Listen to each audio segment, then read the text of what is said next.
Welcome to the Your Octave podcast, where you'll experience the unfiltered and inspiring world of impact-driven women business owners. I'm your host, Mary Grace Iniguez, a female multi-passionate entrepreneur and the owner of Social Register Network, and I'm on a mission to ignite the power within you. Here at the Your Octave podcast, we're all about sharing authentic stories, both the triumphs and the challenges, because it's through our life experiences that we can truly impact others. I believe that by opening up and embracing vulnerability, we can empower ourselves and those around us. So grab your headphones and let's celebrate the resilience, passion, and the determination of each impact-driven women business owner. Remember, your story is the spark that can light up the world. Let's make an impact and ignite the power within you. Hello, and welcome back to the Your Octave podcast. It is Mary Grace here, and I'm so really humbled and honored to have my next guest because we speak about the Your Octave podcast, or we speak about Octave in general, and I'm so excited for you to hear her story and really be inspired by her story because I'm inspired by her story, and anyone who has spoken to her is inspired too. So without further ado, please welcome Mrs. Gigi Quijano. Hello, welcome. Hello. I'm excited to be here and super honored. I'm so excited to have you. You are a beautiful soul, and everyone needs to hear your story because you are an amazing person to have in their circle, whether it be professionally or personally. So without further ado, let's get to know you. Gigi, tell us more about you, Gigi, like who you are, what you love to do, how you got started. Oh, wow. Okay, so I'll put it out there. One thing that I think everyone knows about me, or if they don't, I am a huge Sanrio lover. Hello Kitty is my BFF. Literally, when I journal, it's Hello Kitty. Oh, Just because it's a friend that's never going to talk back to me. And I think the biggest thing about me is I thrive on strength of others. I love journaling. Manifestation has become a huge that is about me. I probably have 18 journals.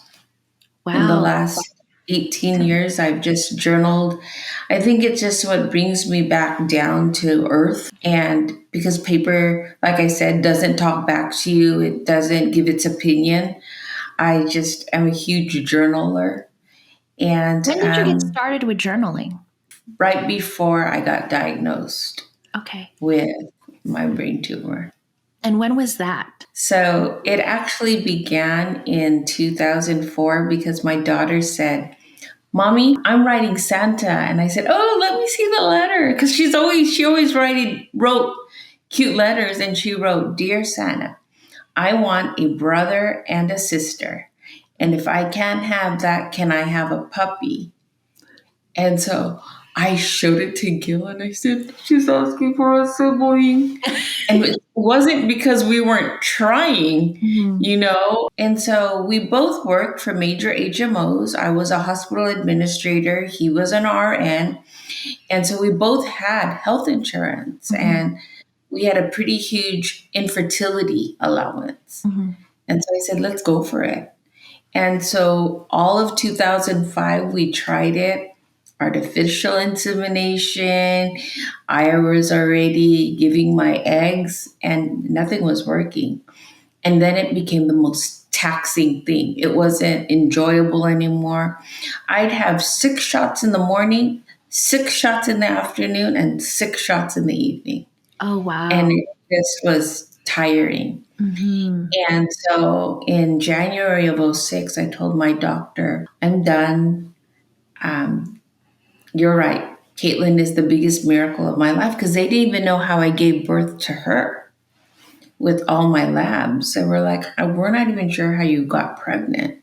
Wow. And so he was a really good friend of my mom's.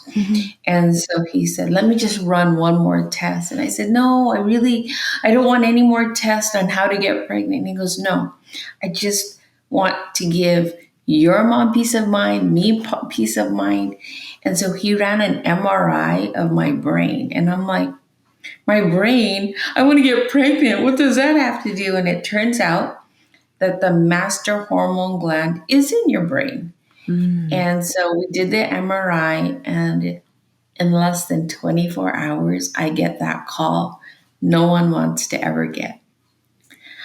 Gigi, it turns out that you have a tumor right between your pituitary and your optic nerve.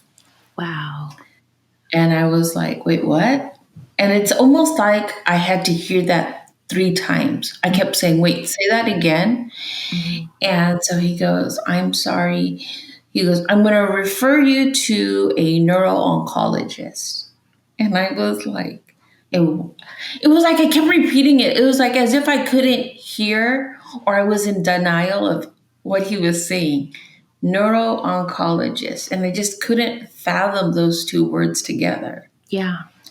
I had a neurologist because I had always complained about headaches. And Mm. I finally got diagnosed with migraines. And I was like, okay, whatever. So your neurologist didn't find the. No, Wow. but I never got an MRI specifically targeting that area. Okay. Okay. And so I went and I saw her. And the first thing I said was, am I going to die? And I know that sounds so morbid, but I just wanted the reality. Mm-hmm. And she held my hand. Yeah, we'd never met, but Dr. Menierez held my hand and said, right now it's at a stage where you can live life. Mm. And then I was like, you're sure, right? Can I fly? Pressure and everything. And she Mm-hmm. goes, you can. And so I did. I really lived life, and almost cautiously, though. I did things. I started eating better. I started, maybe this will help it, And so for Caitlin's 6th birthday, we had promised her we would take her to Florida. She wanted to see the Mickey Mouse in Florida. I was like, we could go to Anaheim. No, it's different. Yeah. Mickey Mouse has a jungle there. And I was like, oh, Lord. And we went, and I made sure she had the time of her life, just not knowing. Mm-hmm. I told you, I don't care how much it costs, whatever she wants. And so we did everything. We went all out on that trip. And we came back, we prepared for her first grade. And I'm sorry. Don't be sorry. This is really the first time I'm actually reliving everything. And so we walked her to first grade, and it was almost that wave that you don't want to wave. Mm-hmm. And I just told her, I'll see you later. Have a great time. And so I picked her up, and life was good. And then 3 weeks later, we were in bed, and all of a sudden, Mary Grace, I woke up with this headache like I'd never woken up. And I've had bad headaches, but this one felt like it was just, that big giant Iron Man. Is it Iron Man? Yeah, his hammer. Uh-huh. I just felt like there was 2 on each side just banging my head, ready to crush it. Oh, wow. And I remember sitting up and opening my eyes and it being pitch black. I had lost my vision. Oh. And so I got rushed to the emergency room. Mm-hmm. And I remember seeing the neurosurgeon, Dr. Richard Stea. He's literally my hero. Like, I thank him for being alive in so many ways. There's a lot of people I thank, but he's definitely the one I thank. Was this the first year that you found out, or has years passed since? Yes, it was still the same year. It was wow. 06. It was still the same year. Okay. And so he said, we're going to do an emergency MRI and I'm going to be right by your side. And I was like, okay. And I had just met this man. Mm-hmm. And they did the MRI and he said, we're going to need to have emergency brain surgery. Mm-hmm. And I was like, what? Mm-hmm. I go, Dr. Munir said I was good. I could live life. And he said, for some reason, it went from pea size to like ping pong size. Oh, wow. And at this And I point, was did you get like, your vision back, or you were still, seeing black? no, I couldn't see. Oh my And I gosh. So was this like, whole thing, you I just still hadn't been seeing. able to see for 72 hours. Oh, So wow. I was just grateful for him because he was that type of person who was like, let me hold your hand through it. Mm-hmm. So Mm-hmm. I was only imagining what he looked like, and everything I imagined was nothing of who he was. I had pictured this stocky man and Santa Claus like. And when I finally got my vision back, he was this tall, eyeglasses, nerdy like. I love you, Dr. Stea, if you ever listen to this. But he was just this skinny man Mm-hmm. that just, I was like, oh, oh. And so we had the surgery, Mm-hmm. and he had told me, don't worry, you'll be back to work in 30 days. Mm-hmm. But 30 days turned into 6 months, that turned into a year, that turned into 18 months. And I was like, oh, wait. And within those 18 months, life really hit rock bottom. Because, Mm-hmm. my parents always taught me, always have a 15th month. Always Mm-hmm. make sure you have your mortgage, your car payment. And I was like, yeah, of course. Mm-hmm. And we were struggling. We had to pay certain bills off because I learned how to talk again. I learned how to walk again. I learned how my motor skills. Yeah. I had to learn all of that again because I was in the hospital for so long Why did you end up being there for so long? because I couldn't recover.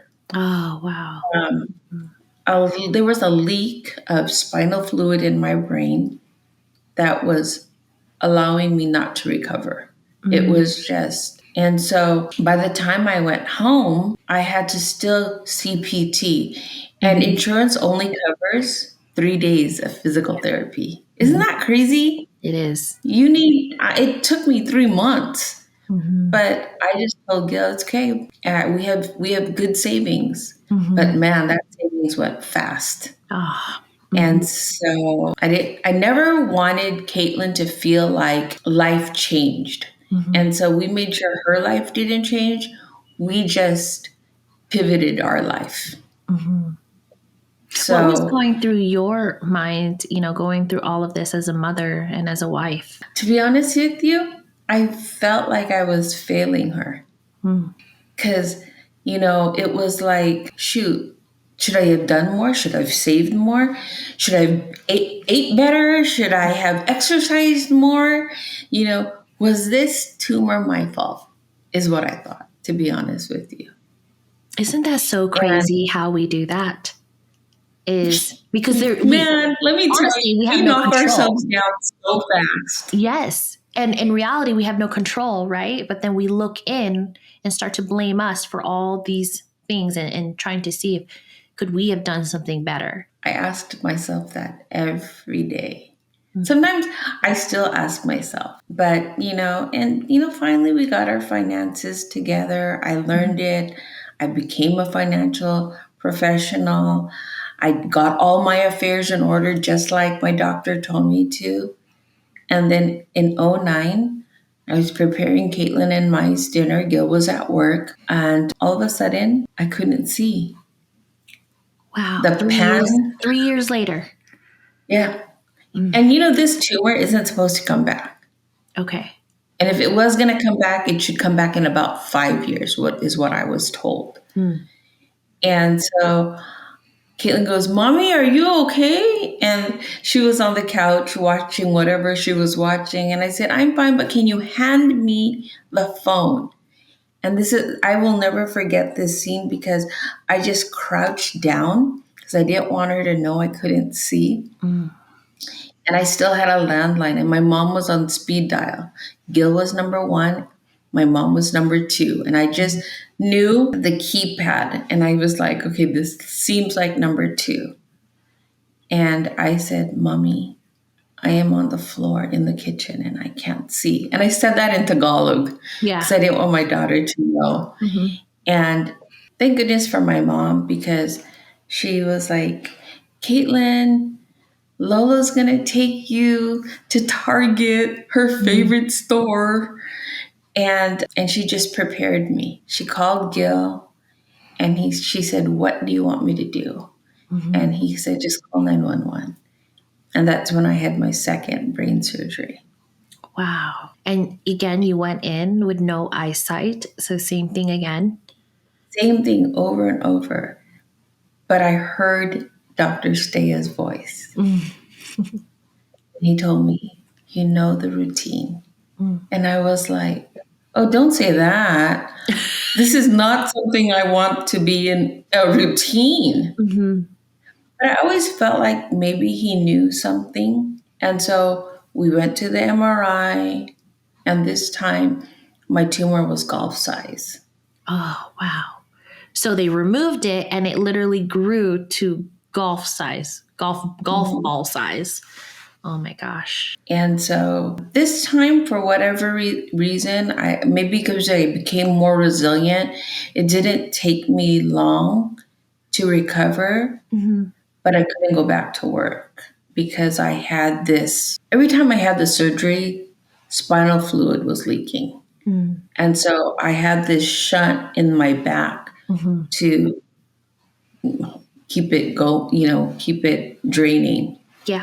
And so finally, Gil and I made the decision I wasn't going back to work, at least not yet. And so I Yeah. was like, no, I love my job. I loved my job. My units were oncology, infusion center, and infectious disease. And the most selfish patients came through that unit. Yeah. And so I was like, no, but I couldn't. I just couldn't. I wasn't. That surgery wasn't allowing me to recover fast enough in a sense that my gait was off.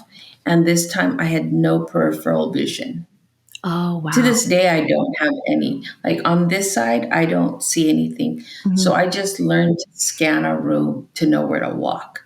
So when you see me in person, if you notice me going like this at an entrance, it's because I just need to know where everything is at. And I've learned to memorize everything. Mm. And so that was the second surgery. I had a third surgery in 2011. Wow. And this time it was to repair the leak again. The spinal fluid was just leaking all over the place. Mm-hmm. And it was causing me massive headaches. And I was just learning to get through it. I think that's when prayers and manifestation was my best friend. Mm-hmm. I learned a routine. Wake up at 5 a.m., pray, and thank God for another day. I was always thankful for another day, and that's why I was like, there's someone out there who breathed their last breath. Yeah. And for me to be allowed to breathe was heaven sent. Yes. I think it's crazy that I'm like, were you always, you just mentioned that you just got into it, but before the tumor, were you always in that spirit, prayer, meditation, manifestation, gratitude? No. Yeah.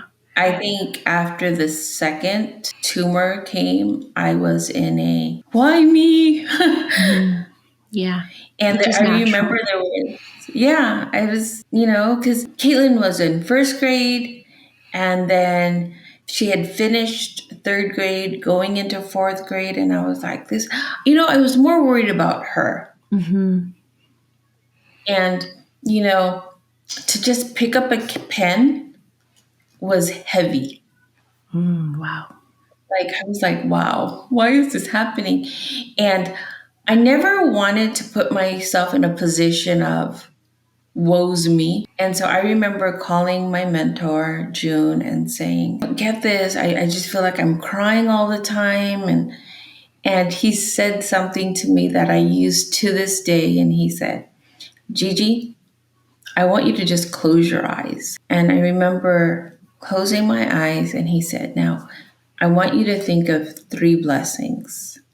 And right away, I was saying, oh, Caitlin, my miracle, my parents, Gil, Dr. Steya. And he goes, after you think of those three blessings, open your eyes and I dare you not to smile. And I was like, he's right. I had so much to be grateful for, no matter what I had gone through. And after that moment, I just said, okay, you just have to be strong. And I felt like I had to be strong because so many people in my mind counted on my strength. You know, I felt like my dad had counted on my strength. Caitlin definitely counts on my strength. You know, I was just forming a team in the business, and they counted on my strength. And so I just learned to be the strongest person I could be. And so you had a total of 3 surgeries, or did any? I had a total of 4. Wow. So in 2015, well, actually in 2015 in August, I had just gotten diagnosed with early stage breast cancer. And that was probably the most predictable in my mind. My mom is one of 6 sisters. 2 of her sisters had breast cancer. 2 of my cousins had tested for the BRAC gene. And so I wasn't surprised, but I just said, okay, God, I know you trust me. I know you know I'm strong, but you know, at what point, how much stronger do I have to be? Because I was like, yikes. And so I had an ultrasound of my breast to confirm it. And then that day, the doctor said, I'm going to do a biopsy. And sure enough, he said, let's do surgery. It's early enough. And so I did a lumpectomy. I didn't want to get rid of them, you know, and so, yeah, I couldn't. And then in 2016, I had probably my worst year. It was my biggest tumor that came back in January. And I told him, look, Dr. Steya, we've had this relationship. I know what's going to happen. I know what needs to happen. And he goes, wait, hold up. I need to remove it. And I said, I know, but I have a huge event too that I need to go to. It has to wait till February. And he goes, what are you talking about? Stop being so ornery. And I was like, oh no, I'm helping put on this event. And so I said, I promise you I'll do it. And he goes, okay, take it down a notch. And he said, I want you to know the tumor is tennis ball size. Oh my gosh. He goes, it is affecting more than just your sight. He goes, if we don't take it out soon, you are going to permanently be blind. And so I thought, okay. And I said, oh no, it's okay. You know, I did this, okay. Thought, and then said, it's okay. I can wait till February. And I promise you I'll get it done. Oh my gosh. And so it's just that I had gone through it so many times. I just felt like, okay. Yeah. Were you at the point like you were like, it is what it is? Was that kind of like the feeling? I think so. Yeah, actually, no, I know so. It is what it is. I've gone through it. I've done it. It was just another moment. Yeah. But I didn't realize it would be my hardest year. And so I had the surgery in February. So you did wait. I ended up I did. Jesus. So many people were counting on me that I couldn't disappoint them. There was no way. And I just did it. And then I ended up in ICU for a month. Oh. And the craziest thing is when I entered pre-op, I was 170 pounds. After I was in ICU for a month, another month in rehab, I left the hospital 99 pounds. Oh, wow. And 3 weeks later, I was back in the ER because they had thought I went into cardiac arrest. I had just passed out, brushing my teeth. All of a sudden, I grabbed the sink, and I don't remember except for what Gil told me. I had just fell to the ground. I passed out. He called 911. The paramedics couldn't revive me. I went into the emergency per what the doctor told me, and they do this sternal rub to try and wake you up, Mm-hmm. and it wasn't waking me up. And I remember finally getting revived. I remember seeing Dr. Stea, the radiologist who always read Kaiser Anaheim. I should have said the name, but became family. Mm-hmm. And we just went through it, and unfortunately, I had passed out a few more times throughout that year at the office. And that's probably the moment I felt like, okay, hold on. Let's take a step back and reevaluate. Maybe it's time I seek not help, but counsel. And so I had another conversation with my mentor, and I said, give me some tools to understand everything, because I felt like I was losing myself again. I felt like it was right back in '09 where I was like, why? Mm-hmm. And he said, you need to learn to compartmentalize things. And that's probably what's made me the strongest person to this day. That's probably what's given me the confidence to do things, to allow me to give attention to what's needed. And so now, if you fast forward to today, I compartmentalize everything. When I'm in the women's network, I'm in the women's network. When I am in the business, I'm in the business. When I'm in family, I'm with family. And when I'm sick, I'm sick. Yeah. So your lifestyle, do you feel that you were trying to do everything and you weren't slowing down, and that's why now you do compartmentalize everything? Like, how do you feel like that's how you were kind of like your lifestyle before? For sure. Yeah. It was almost as if I felt like time wasn't on my side. I mean, it's never on anyone's side, Mm-hmm. but I just felt like my life was speeding up so fast. And then probably the worst part was in 19, I had an MRI again, and the tumor didn't come back. It's just that the last surgery, they couldn't take it. I guess they didn't see part of the tumor because it was so embedded Mm-hmm. that the doctor said, I need to bring you back to 6-month MRIs. And I was like, why? I'm almost at every two years. What's going Mm-hmm. on? And he said, it looks like it's coming back. Mm. And I was like, Oh my gosh. and he goes, and you're non-operable Why? because of my age Oh, and wow. because of how difficult it was the last time. Mm-hmm. And so I was like, okay, but chemo's still an answer, right? Because it was an answer back then.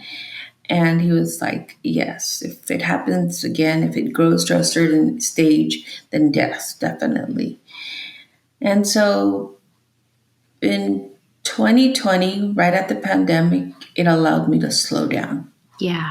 and really, really say, okay, Gigi, what do you really want? What is it that you really are after in life?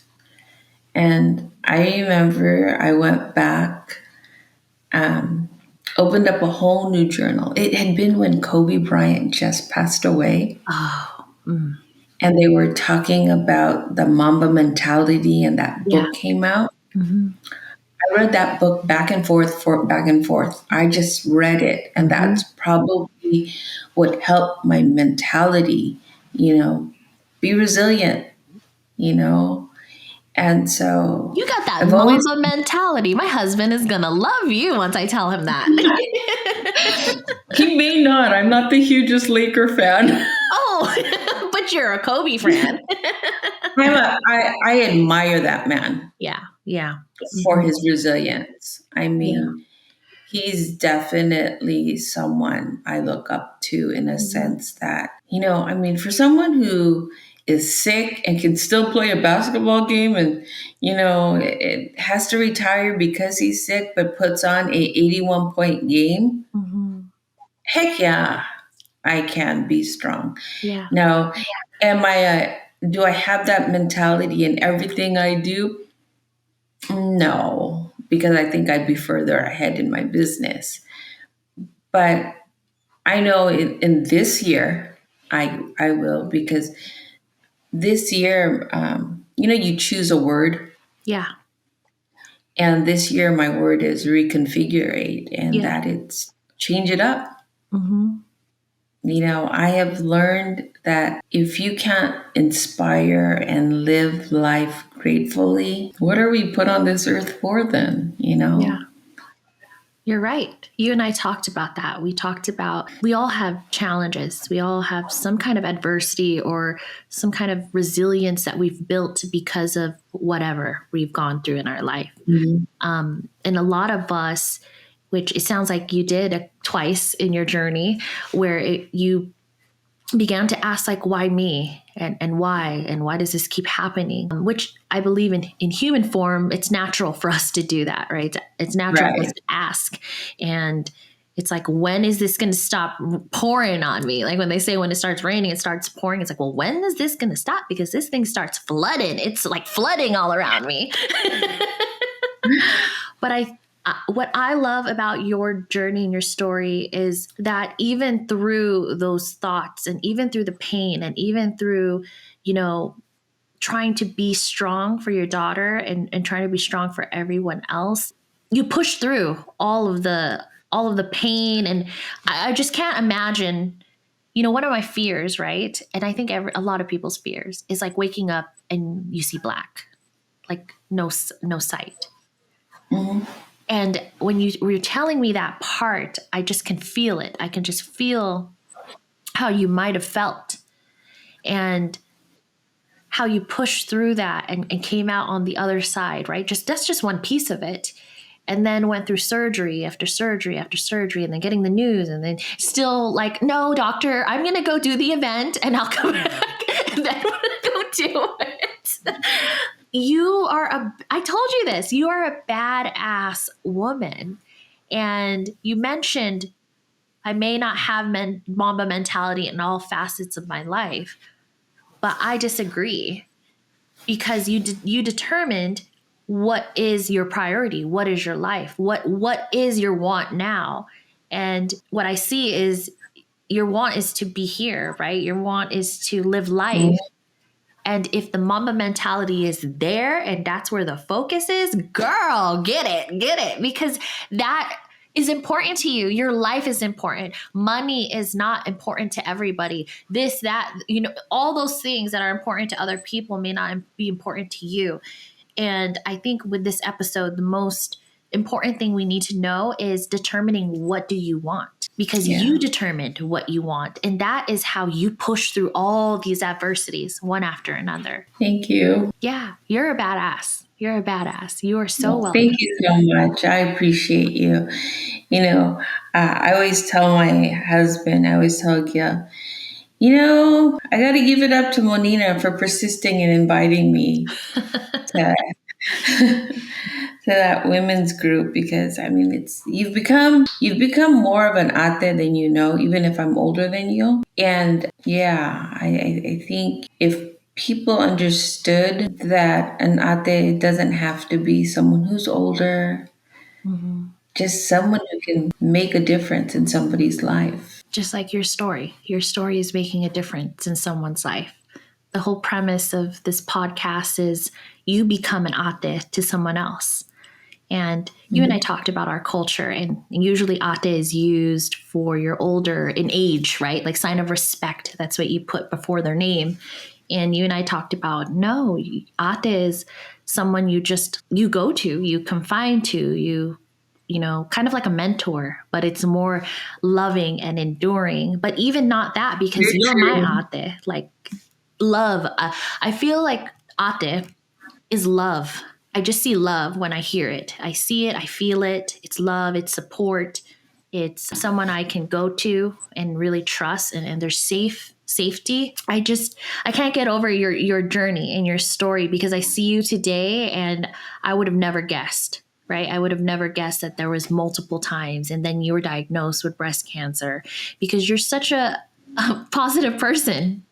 And you tell me, you're like, I didn't want to go to your events. I didn't know what to do. And I can't even like imagine that because of how beautiful and how open you are now.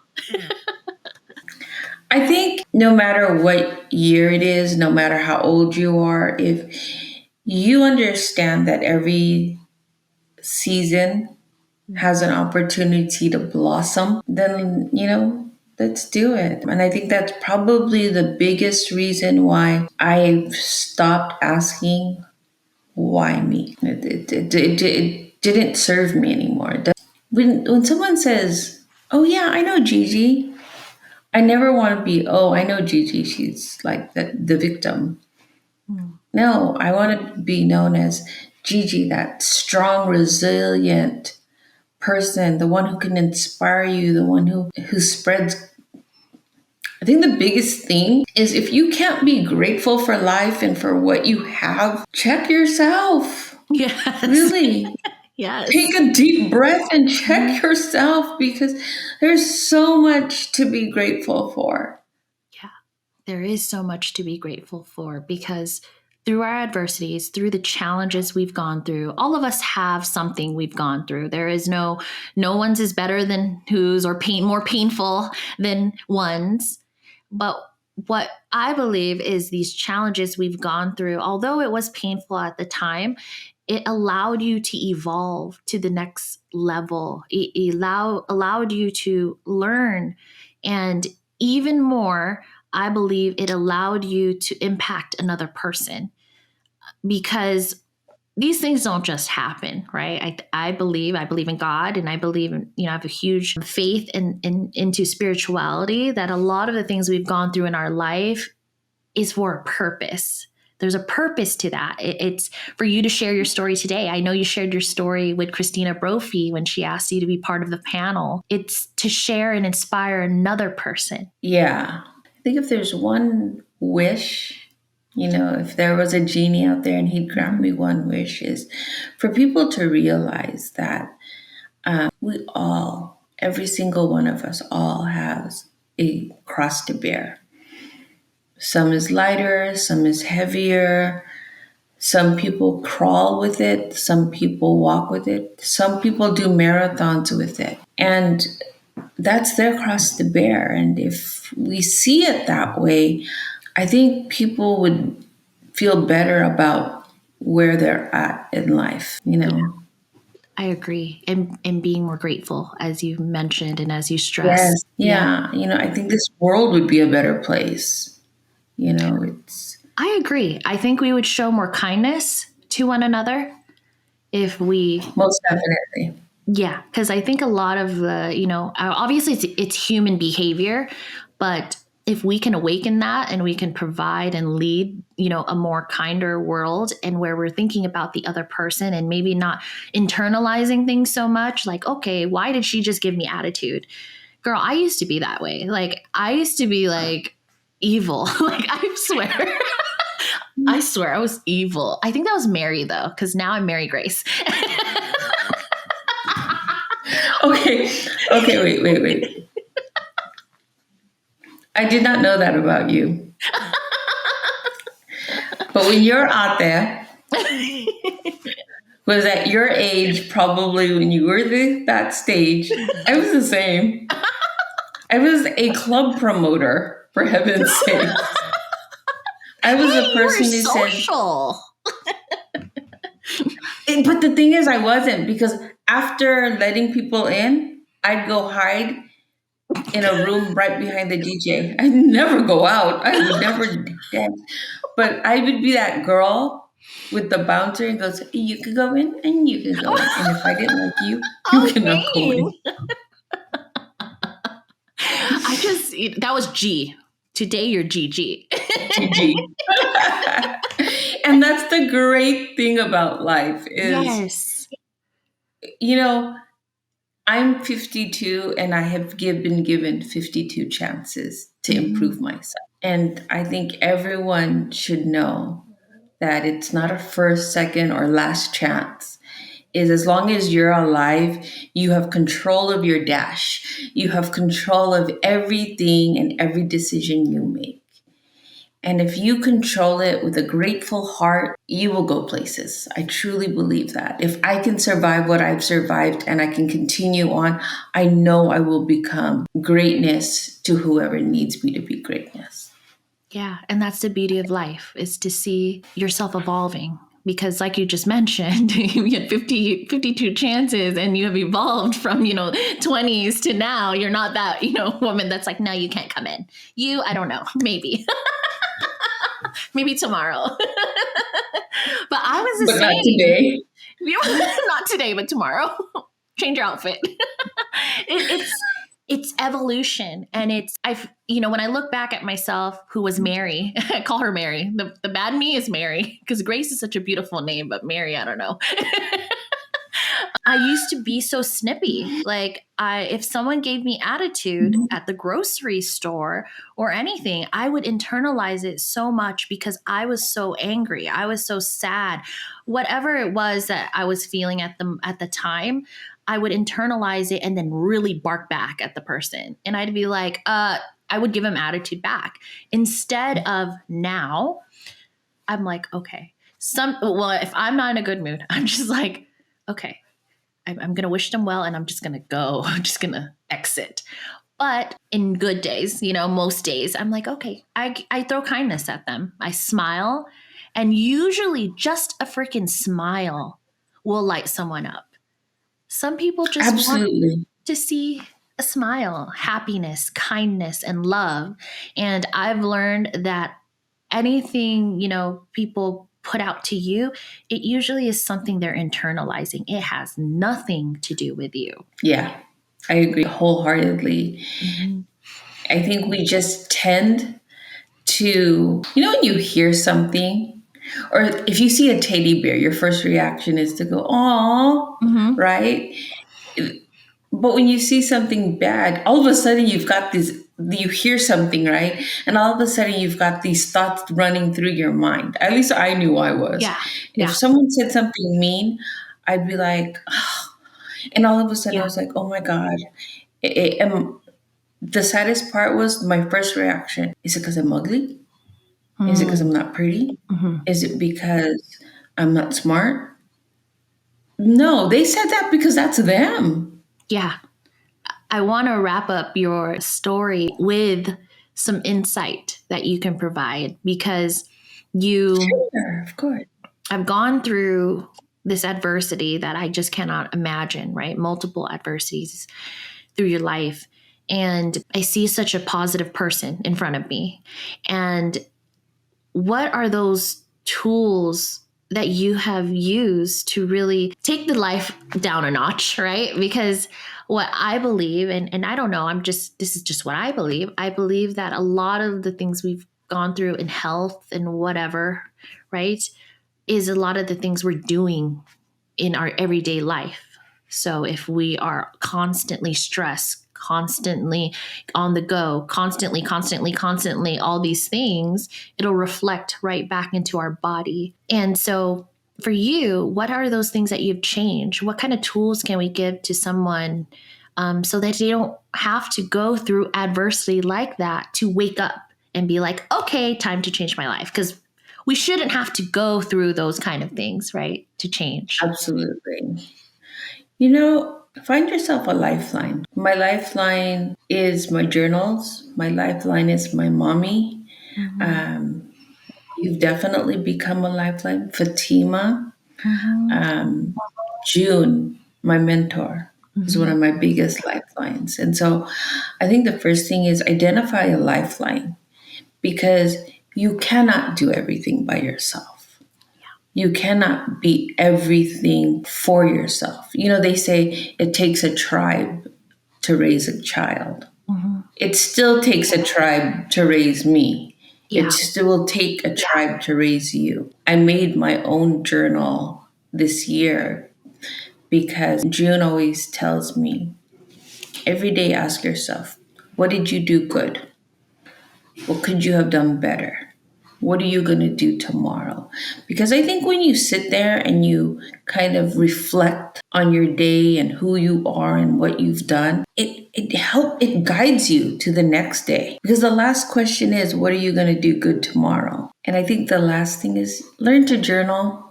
Journal, like I always say, journals don't talk back to you. It's paper. You can say whatever you want to it.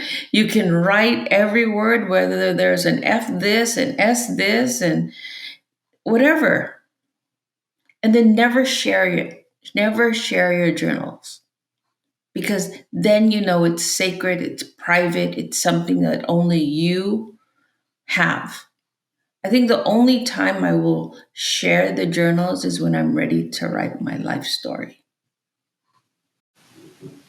Journaling really allowed me to put my thoughts somewhere, because my first year as a business owner, because I am a natural worrier, I'm a natural want to do everything for everyone and do everything. My mind kept constantly, it would not shut off 24/7. I would literally have dinners with my family because, we eat dinner together every night. And I noticed I wouldn't be present. So my husband, my son, they would be talking, and I was literally like, I need to finish eating so I could go work. I couldn't even hear what was going on at the dinner table. Well, we ate at an island, but an island. I couldn't hear them. And until one day I woke up in the middle of the night with the most insane anxiety attacks. And I've never had, I don't know. Maybe I have, and I just kind of just rushed through it. But this anxiety attack was so bad that I woke up, shot out of the bed, and said, oh my gosh, something's going to happen. Like, I literally felt like something was going to happen and I didn't know what it was. Like the jitters, like you know how you have the jitters when you're nervous or you're cold? It was like something was going to happen and I couldn't even define what it was. So I said, okay, you know what I said? I said, maybe I drank too much coffee, the morning before. I said, let me go downstairs and get water. So I go downstairs, I drink water, and I'm like, still like in panic. Like, your heart's racing and you just feel like you're in panic. And I'm like, oh my God, okay, so let me go to the restroom. Like I was trying to like calm my body down. And so I start watching YouTube, right? Like I start watching to get my mind off of what I was feeling. And I couldn't concentrate on the video. It was making my anxiety worse, actually. It was making me panic even more. And so I get out of, I'm sitting on the toilet, just TMI here, but I get done, I get up, and I turn on the light, and my husband, works insane hours. So I wake him up and I'm like, something is wrong. Like something is wrong. And he's like, are you okay? Just lay down, calm down. And I'm like, no, something's wrong. Like, I don't know if I have to go to the hospital. I don't know what's happening. I don't know. I just felt like my body was about to it felt like my heart was racing 1,000,000 miles per hour, but it actually wasn't because it was an anxiety attack, right? You feel like it is. And I just felt like something is going to happen bad. I don't know what it is. I ended up only feeling safe with my husband. So I was like, you can't go to work. Like, you can't leave me. So every time he left, like literally an inch from me, I was like, where are you going? Like he became like that anchor for me. So he took off for 1 week. He took off work. He was like, he told his work, I know something's going on with my wife. I need to take care of her, because he could not leave my side. And I had a good friend, and hopefully we'll bring her on the podcast so you guys can hear her story. Her name is Kim Bassett. And she's a member, and she became a good friend, and she ended up texting me. And through all of this, it's now maybe 24 hours, 48 hours, I wasn't looking at my phone, because every time I looked at my phone or like went on social media, the anxiety attack like heightened. It got worse. And I'm like, okay, shut that off, put it away. Until this text came up. So I see the text come through and I'm like, oh, I don't want to, I don't want to read it. I don't want to excite myself again. And so the notification comes up, but then a peek of the message. And I see it's Kim Bassett. She goes, hey, just want to check on you. How are you doing? And it took everything in me not to respond, because I was like, I need to tell someone. Like, I just felt like I needed to tell someone what was going on because I needed help. And so I tell her, I don't know, something is wrong. Like I'm having these anxiety attacks. I don't know what it is. I can't sleep. I feel like every time it peaked evening, because when it happened was during the night, my anxiety attack would get worse because I was like, oh my God, it's going to happen again. Like I'm going to wake up in the middle of the night and go crazy. And so she said, okay, well, do you have time for a phone call? I'm like, no, because I again didn't want to talk to anyone, but I wanted to tell someone, but I didn't want to talk to someone. And so I put her off. Like, no, I don't think I'm ready. Well, 2 days passed and this anxiety attack would not simmer. And I was done trying to go back to sleep. Every time it got dark, I was freaking out. I found Mel Robbins on YouTube, and she Oh, I talked love about her. how to like kind of get out of your anxiety attack. Like the 5, she tells you to 1, 2, 3, or start doing something, moving your body so that it can like come out, like leave you, kind of like move the body. And so I got on my son's exercise bike so I could relieve it every time before I went to sleep, because I was freaking out that it was nighttime and I was going to freaking wake up in this anxiety attack. And so it was getting better, but it was still bad. So I finally told her, okay, I'm ready. I get on the call with her. She talks to me. And make the long story short, she asked me to start journaling my thoughts and everything that was going on. Then she asked me to look into meditation. She gave me some tools. And so she gave me tools, and that allowed me to really go on YouTube and find meditation that was guiding me through. So when I heard meditation, because I've been introduced to meditation in my early 20s, and the way I was introduced to it was like you sit down and you're kind of like in silence. And with my ADHD ass, there's no way you can. Gigi's over here laughing.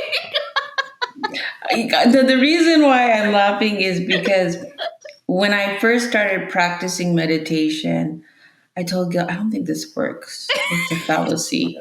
Was it where And you he just sit was there in like, silence and you're just like kind of close your eyes? yeah, because that's what the instructions told me. Yes. And then I met with a really good friend of mine, Leah, and she said, no, go walk. Yes. Yes. And she goes, and I just want you to put very light music. I don't want you to put it loud because I don't want you to be able to not pay attention, because I rely on sound because I can't see on this side. And so I said, okay. And that's why I chose to make walking a mile a day part of my meditation. Yeah. And it's become such a savior for me. I'm glad you mentioned walking, because that was one of the things she suggested I do too, is start leaving the house and walking. So I tried meditation again, but this time I tried a guided meditation where it walks you through what you're supposed to do or what you're supposed to think. And I loved that. And then I started walking every morning. To make the long story short, meditation and journaling is truly what allowed me to stop the thoughts, because I was now putting the thoughts somewhere else versus keeping it in your mind and thinking about it 24/7, putting it somewhere. Because a lot of, what is it? Our thoughts are just thoughts. You're supposed to just let them go by. But with my brain, no, thoughts come in and I'm like literally drilling on the thought. It's because you're a Leo. So journaling helped me, because thoughts now are in a journal. They're not in my mind. So yes, I agree with you. To make the very long story short, is journaling and meditation is truly a lifeline to me, because a It lot of our is. thoughts are not true. They're not honest. They're not truthful statements. They're not things that are actually happening. They're not things that are going to happen, right? They say that anxiety is worrying about the future, and you don't know what the future holds. So put that in a journal, like Gigi said, and don't share it. Those are your thoughts. It's just allowing you to put it somewhere. And so I just love talking to you, and I love hearing your story. I could talk to you for hours, to be honest. I know, I'm looking at the time. I'm like, this is an hour recording. My team is going to be so excited. I'm sorry, team. They love it, though. They have shared that the stories they've edited so far, they get inspired. So Gigi, if we're going to close it out because we're peaking an hour now, what is one advice you would give to another woman who just maybe is going through their adversity right now, aside from the journaling? You're not alone. Always know that you're not alone.